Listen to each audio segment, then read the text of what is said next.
अगले दिन राजा भोज जब दरबार में पहुंचे तो 11वीं पुतली त्रिलोचना जैसे जागृत होने के लिए तैयार ही बैठी थी। त्रिलोचना बोली, हे राजा भोज, आप प्रतिदिन इस सिंहासन पर बैठने के लिए आते हैं और राजा विक्रमादित्य की कथा सुनने के बाद लौट जाते हैं, फिर भी आपने अब तक हिम्मत नहीं हारी। राजा भोज का अभिमान अब कम हो चला था। वे विनम्रता पूर्वक बोले, हे सुंदरी, आप हमें राजा विक्रमादित्य की कौन सी कथा सुनाने वाली हैं, कृपया सुनाएं। हमारे साथ साथ नगर की प्रजा भी अपने पूर्व राजा की वीरता और त्याग से परिचित होना चाहती है। त्रिलोचना ने मुस्कुराकर कथा आरंभ की। हे राजन, राजा विक्रमादित्य बहुत बड़े प्रजापालक थे। उन्हें हमेशा अपनी प्रजा की सुख समृद्धि की ही चिंता सताती रहती थी। एक बार उन्होंने एक महायज्ञ करने की ठानी। असंख्य राजा महाराजाओं, पंडितों और ऋषियों को आमंत्रित किया। यहाँ तक कि देवताओं को भी उन्होंने नहीं छोड़ा। पवन देवता तो उन्होंने खुद निमंत्रण देने का मन बनाया तथा समुद्र देवता को आमंत्रित करने का काम एक योग्य ब्राह्मण को सौंपा। दोनों अपने काम से विदा हुए।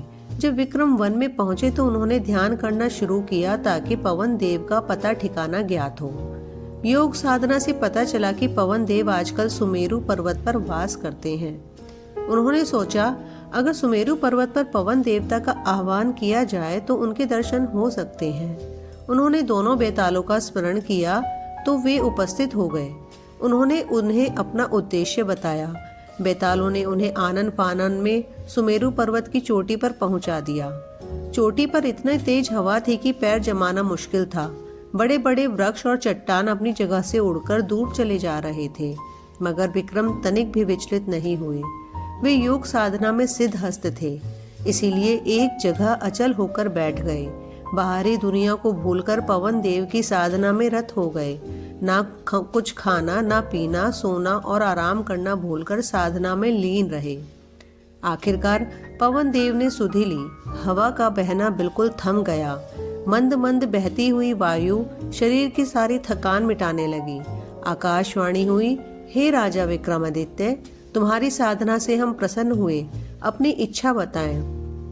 विक्रम अगले ही क्षण सामान्य अवस्था में आ गए और हाथ जोड़कर बोले कि वे अपने द्वारा किया जा रहे महायज्ञ में पवन देव की उपस्थिति चाहते हैं। पवन देव के बधारने से उनके यज्ञ की शोभा बढ़ेगी। यह बात विक्रम ने इतना भावुक होकर कही कि पवन देव हंस पड़े। उन्होंने जवाब दिया कि सशरीर यज्ञ में उनकी उपस्थिति असंभव है। वे अगर सशरीर गए तो विक्रम के राज्य में भयंकर आंधी तूफान आ जाएगा। सारे लहलहाते खेत, पेड़ पौधे, महल और झोपड़ियां सब की सब उजड़ जाएंगी।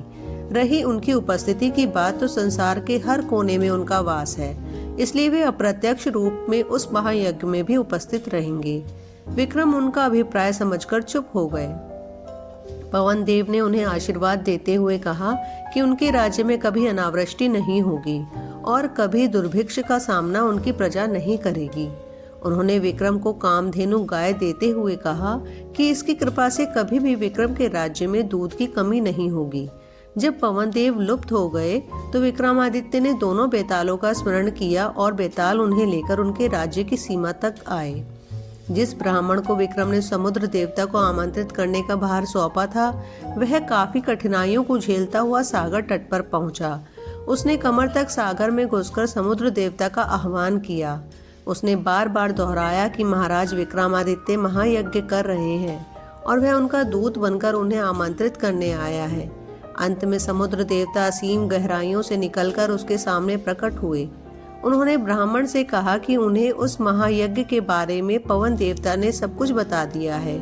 वे पवन देवता की तरह ही विक्रमादित्य के आमंत्रण का स्वागत तो करते हैं, लेकिन सशरीर वहां सम्मिलित नहीं हो सकते हैं। ब्राह्मण ने समुद्र देवता से अपना आशय स्पष्ट करने का सादर निवेदन किया तो वे बोले कि अगर वे यज्ञ में सम्मिलित होने गए तो उनके साथ अतः जल भी जाएगा और उनके रास्ते में पड़ने वाली हर चीज डूब जाएगी। चारों ओर प्रलय सी स्थिति पैदा हो जाएगी, सब कुछ नष्ट हो जाएगा।